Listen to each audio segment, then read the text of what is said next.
มี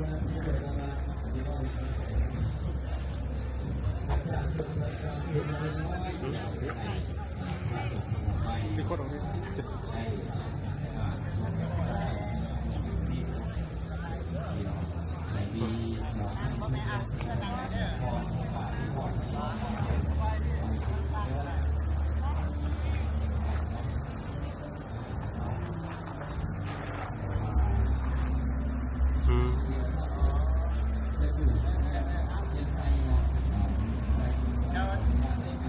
ได้หมดเลยบ่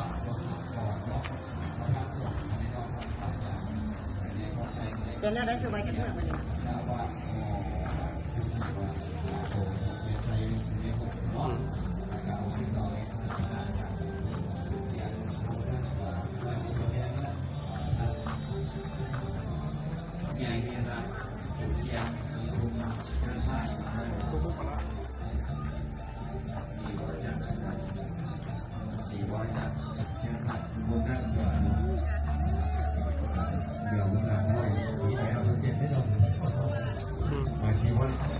จากนำเป็นตัวแทนผู้เรียนขวาจากได้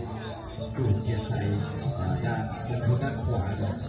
ผู้เรียนพลพระผู้วิรัตจุดเทียนใส่มุมคุณด้านซ้าย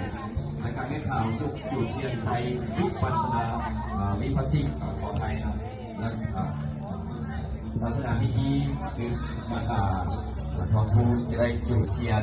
พระทั้งสี่คือเทศขันหาอะไรเนาะและการท่านพระอาจารย์เอกท่านพระอาจารย์เอกในฐานะเจ้าอธิการวัดจุดเทียนใส่มงคลของ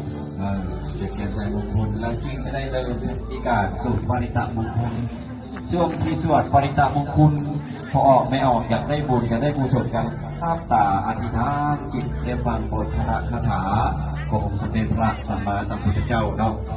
เดี๋ยวรอท่านพระเดชพระคุณท่านพระอาจารย์ใหญ่พระครูวิรัตินิมนต์เด้อขน้อยเนาะนิมนต์ขน้อยเนาะสายมงคลนี่เดี๋ยวเขาจะได้ให้พ่อแม่ครูบาอาจารย์ทุกองค์ได้ร่วมกันได้จับสายมงคลเพื่อความเป็นสิริมงคลนำพระพุทธมนต์ทั้งในกับเมื่ออื่นเนาะทั้งวันนี้ในกับเมื่ออื่นเดียวขน้อยจะให้สัญญาณของการได้จูดเทียนใจองค์พระสงฆ์ที่ได้จูดเทียนใจนะครับถือว่า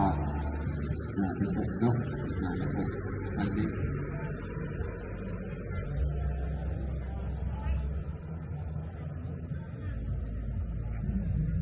เดี๋ยวขน้อยขอกราบ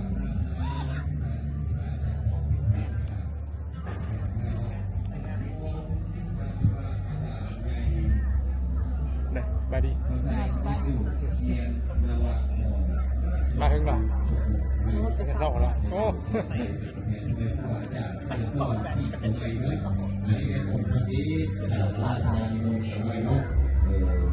แม่ครูอาจารย์ทุกองค์เดี๋ยวเขาได้หันหน้าไปหาท่านเนาะ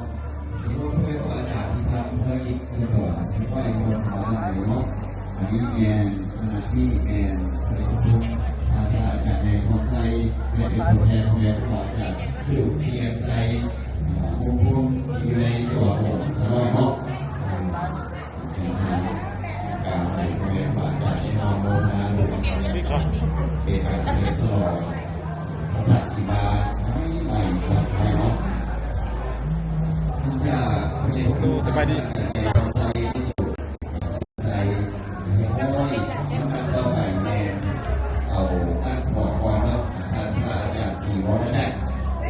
ที่จะได้เป็นตัวแทนในการจุดเทียนใส่มงคลด้านขวา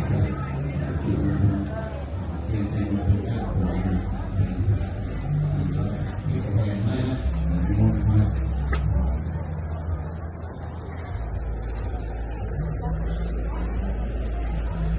แล้วก็องค์ต่อไปจุดเทียนใส่มงคลด้านซ้ายแสดงคุณพระผู้เรียนรักเป็นตัวแทนผู้เรียนผู้บาดเจ็บจุดเทียนใส่มงคลด้านซ้ายเราเนาะ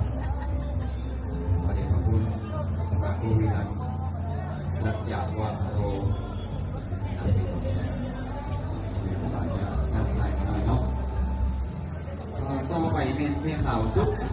ได้จะได้เป็นตัวแทนในการจุดเทียนวิปัสสิเดียว ข้าประตูอาจารย์คนว่าข้าประตู เดี๋ยวพักก่อนนะครับเดี๋ยวทางอาจารย์จะได้ไป สบายดีสบายดี กำกับอีกทีหนึ่ง